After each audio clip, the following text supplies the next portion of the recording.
Andrew Jackson, our seventh president, was also known as a general who led the American troops in the Battle of New Orleans and laid down the groundwork for the Adamuni's Treaty.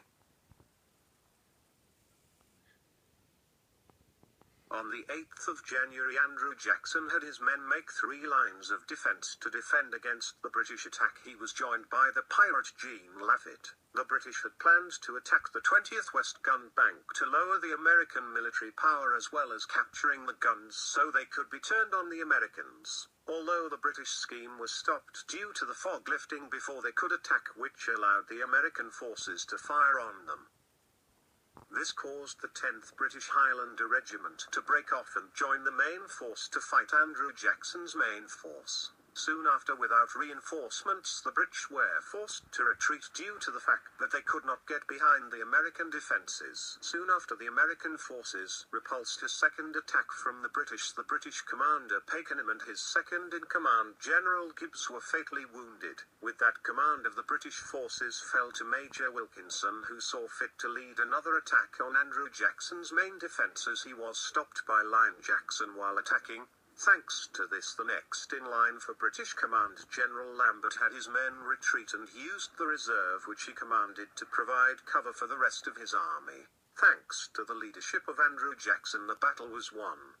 This victory in this battle helped Andrew Jackson gain support for future events like the Adams-Honest Treaty. Later in Andrew Jackson's time as a military general, he was sent to the border of Florida to stop slaves from fleeing into Spanish Florida. After seeing that the slaves were escaping to Spanish Florida, as well as the fact that the Spanish were harboring the slaves, Andrew Jackson was commanded to invade Spanish Florida. There was also the problem that the same Knoll tribe of Native Americans who were attacking settlers and then fleeing back into the safety of Spanish Florida. This got both the British and the Spanish fired up as they saw the acts of the Americans as an invasion into the territory of the Spanish. After years of fighting in the war was ended due to the Treaty of Moultrie Creek, which made it so that the Seminoles left North Florida and were moved to Central Florida. Also later down the line, Spain ceded Florida to the Americans, mainly due to the fact that they were losing ground due to rebellion in their territories. Due to the act of Andrew Jackson and the Secretary of State John Adams made it so that today we have control of Florida,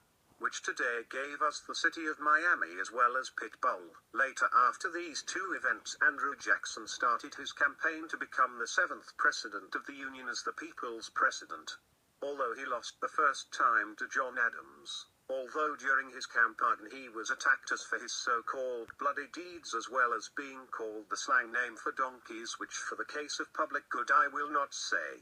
Although as Andrew Jackson was savvy, he was able to use his enemies to his advantage when his wife Rachel died suddenly. He called on the Adams supporters who accused her of bigamy.